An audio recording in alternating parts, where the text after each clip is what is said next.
तो एपिसोड 1 की शुरुआत में हम सेंट्रल जेल गोवा का सीन देखते हैं, जहां एक हाल ही में आया कैदी जिसका नाम आशु है, वो बस रोए जा रहा था। इससे पास में बैठा कैदी परेशान होकर उसे चुप हो जाने के लिए कहता है। फिर वो पूछता है कि अच्छा ये बता तू यहां क्यों आया है जो इतना रोए जा रहा है। तब आशु बताता है कि मैंने कोई गुनाह नहीं किया, मुझे बस फंसाया जा रहा है। इस पर वो कैदी कहता है कि यार मैंने भी कोई गुनाह नहीं किया, बल्कि मैं तो कैब ड्राइवर हूं और मेरी कल एक कस्टमर से लड़ाई हो गई थी, इसलिए मैंने उसे पीटा था। पर पता चला कि रात में ही उसका मर्डर हो गया और इन पुलिस वालों ने उसके मर्डर के इल्जाम में मुझे पकड़ लिया है।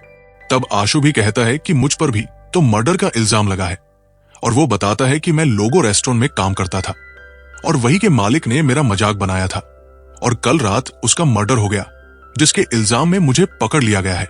ये सुनकर वो कैदी हैरान हो जाता है और कहता है कि मुझे भी तो उसी लोबो रेस्टोरेंट के मालिक के मर्डर के इल्जाम में जेल में डाला है, यानी वो मर्डर तूने किया था। लेकिन आशु मना करता है। इसके बाद हमें 2 हफ्ते पहले का सीन दिखाते हैं, जहां आशु जेल से छूटा था और उसे उसका भाई मैक्स लेने आता है। फिर वो उसे कहीं ले जाकर बताता है कि मेरी कंपनी एक 17 विलास का प्रोजेक्ट बना रही है जिससे मैं काफी अमीर बन जाऊंगा, पर उसके लिए हमें शास्त्री कॉलोनी खाली करानी पड़ेगी। और मैक्स की बातों से हमें पता चलता है कि असल में आशु एक मर्डर के इल्जाम में 14 साल जेल में रहा था और आशु थोड़ा बहुत संकी भी है।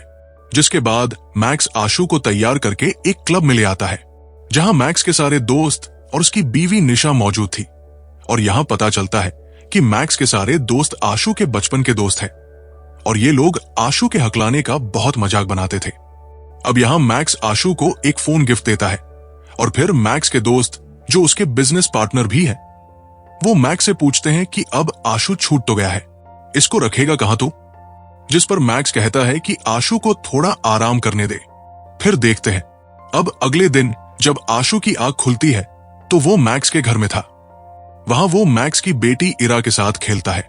वही हम मैक्स को उसके ऑफिस में देखते हैं, जहां वह किसी कैथी नाम की लेडी से बात कर रहा था। असल में कैथी मैक्स को पैसों के लिए ब्लैकमेल कर रही थी, क्योंकि मैक्स जो ये 17 विला का प्रोजेक्ट बनाने वाला है उसमें इन सब ने झोलझाल किया है।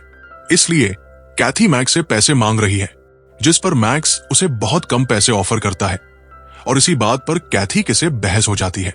तब मैक्स का दोस्त शार्दुल कैथी को चाटा मार देता है और कैथी गुस्से में चली जाती है। ये देख वहां बैठा दूसरा दोस्त पेड्रो जो वकील था, वो कैथी को समझाने जाता है, लेकिन कैथी नहीं मानती। इधर हम डीएसपी लीना को आशु से बात करता हुआ देखते हैं। असल में जब आशु जेल में था तो लीना उसकी काफी मदद करती थी और वो यहां आशु से कहती है कि तू मेरे साथ काम करना चाहता है तो कर सकता है। अब ये कौन सा काम है दोस्तों, वो आगे पता चलेगा। लेकिन यहां आशु कहता है कि मैं तो मैक्स के साथ ही काम करूंगा और यहां लीना जानती थी कि मैक्स आशु को काम पर नहीं रखने वाला। अब रात को आशु घर पर आता है तो अंदर मैक्स और उसकी बीवी इंटीमेट हो रहे थे। अब यहां आशु को मैक्स से बात करनी थी, इसलिए वो सबसे पहले अपने आप को जख्मी करता है और फिर मरहम पट्टी कराने के लिए मैक्स को बुलाता है। ये देखकर हम समझ पाते हैं कि आशु मैक्स का ध्यान अपनी ओर करने के लिए कुछ भी कर सकता है। खैर तब यहां मैक्स आकर आशु की मरहम पट्टी करता है। फिर सीन प्रेजेंट में आता है, जहां आशु इस समय जेल में उस कैदी से बात कर रहा था और यहां वो उस कैदी से कहता है कि शायद मैंने ही उस रेस्टोरेंट के मालिक को मारा होगा क्योंकि मैं नशे में था। जो देख कैदी भी उसी को बताने लगता है कि हाँ तूने ही मारा होगा।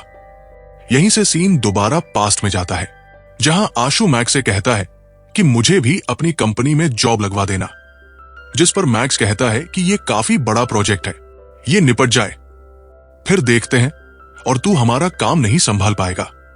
साथ ही मैक्स उसे कैथे के बारे में भी बताता है कि कैसे वो उसे ब्लैकमेल कर रही है और वो अपना सारा पैसा जुए और नशे में उड़ा देती है, जिससे शायद उनका प्रोजेक्ट भी खराब हो सकता है।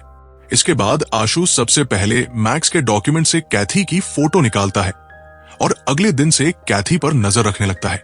फिर एक दिन मौका पाकर वो कैथी से जुए में हार जाता है और उसे फ्लर्ट करने लगता है, जो बात कैथी को भी अच्छी लगती है और ये दोनों दोस्त बन जाते हैं। फिर सीन दोबारा प्रेजेंट में आता है, जहां आशु उस कैदी से कह रहा था कि अब मैं पुलिस को बता दूंगा कि हाँ, मैंने ही उस आदमी को मारा है गला काटकर। इस पर वो कैदी उसे बताता है कि नहीं। पुलिस से कहना कि मैंने पीठ और छाती पर चाकू मारा है। यहां देखकर हम समझ पाते हैं कि असल में उस रेस्टोरेंट के मालिक को इसी कैदी ने मारा है, जो आशु को मैनिपुलेट करने की कोशिश कर रहा था ताकि वो इस केस से बच जाए। और ये सब डीएसपी लीना कैमरे से देख रही थी। फिर हमें पता चलता है कि लीना के साथ आशु यही काम करता है, जहां वो कैदियों के मुंह से सच बुलवाता है, क्योंकि वो इस काम में एक्सपर्ट बन गया था। अब यहां से सीन 3 दिन पहले शिफ्ट होता है, जहां कैथी और आशु साथ में थे और आशु कैथी को अपनी बातों में इस तरह उलझा देता है जैसे कैथी की लाइफ एकदम खराब हो और उसे तो मर जाना चाहिए। फिर आशु वहां से चला जाता है और कैथी गिल्ट में आकर अपनी जान दे देती है।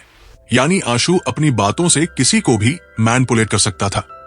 उसमें यही टैलेंट था और मैक्स का रास्ता क्लियर करने के लिए उसने कैथी को मरने पर मजबूर कर दिया। जिसके बाद मैक्स के ऑफिस में कैथी की आत्महत्या की खबर सुनकर उसके दोनों दोस्त बहुत खुश होते हैं कि मुसीबत से छुटकारा मिला। तभी मां आशु आता है और मैक्स से कहता है कि अब तो तेरी टेंशन खत्म हो गई ना। वो कैथी वाली जो सुनकर मैक्स के होश उड़ जाते हैं और उसे लगता है कि कहीं इन सब में आशु का तो हाथ नहीं है, लेकिन आशु तो साफ मना कर देता है।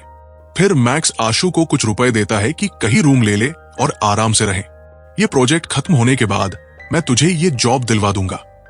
जो बात आशु को अच्छी नहीं लगती और वो वहां से चला जाता है। और दोस्तों, इसी के बाद आशु लीना के पास गया था उसके साथ काम करने, और फिर उसने हाल ही में हुए मर्डर के इस आरोपी से सच उगलवा दिया। यहीं पर एपिसोड 1 खत्म होता है। एपिसोड 2 की शुरुआत में आशु शास्त्री कॉलोनी में आकर एक रूम रेंट पर ले लेता है। ये वही कॉलोनी है जहां मैक्स को तुड़वाकर विला बनाने हैं। वहीं मैक्स पैद्रो से कहता है कि हमारी जो शास्त्री कॉलोनी के मेंबर से मीटिंग है उसमें सब आएंगे ना, जिस पर पैद्रो कहता है कि हाँ, सब लोग पहुंच जाएंगे। इधर आशु अपनी एक पुरानी दोस्त एमी से मिलता है, जो असल में पहले एक लड़का थी पर बाद में वह लड़की बन गई। और यहां ये दोनों काफी बात करते हैं।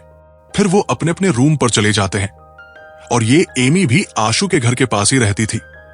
अब यहां मैक्स साज शास्त्री कॉलोनी वालों से मीटिंग के लिए आता है ताकि वो उन्हें ये कॉलोनी छोड़ने के लिए मना सके, लेकिन वहां एक लेडी को छोड़कर कोई नहीं आता। वहीं जहां मीटिंग रखी गई थी उस एरिया के बाहर कुछ गुंडे खड़े थे जो लोगों को अंदर जाने से भी रोक रहे थे।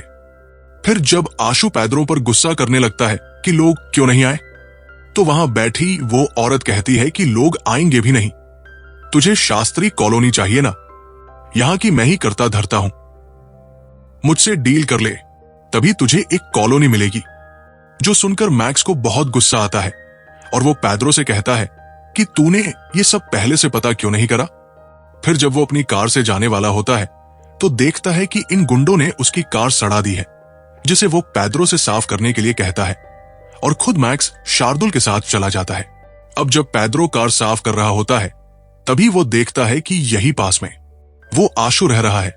ये देखकर वो आशु के पास आता है और कहता है कि आशु, ये कॉलोनी हम खाली करवाने वाले हैं।